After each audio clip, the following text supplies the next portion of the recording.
Hello friends, welcome back to my channel Mishminath. তো কেমন আছো সবাই? আশা করি ভালো আছো, আমিও অনেক ভালো আছি। তো আজকে সকালে উঠলাম, সকালে উঠেই চেয়ারে একটু বসলাম। আর তারপর মা ডাকছিল যে এখানে নাকি সাপ বের হয়েছে, মা উঠোন ঝাড়ু দিচ্ছিল।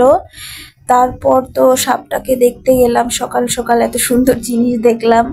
গিয়ে দেখি একটা অনেক বড় ব্যাঙ, তার মুখে আর নাড়াচাড়াও করছে না, করতে পারছে না। দেখো গাইস, জুম করে দেখাচ্ছি।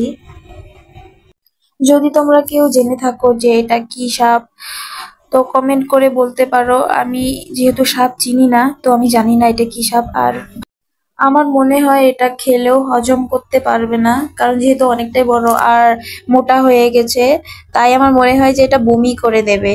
কিন্তু দুঃখের ব্যাপার এটাই যে আমি দেখতে পাইনি বমি করেছে না কি করেছে।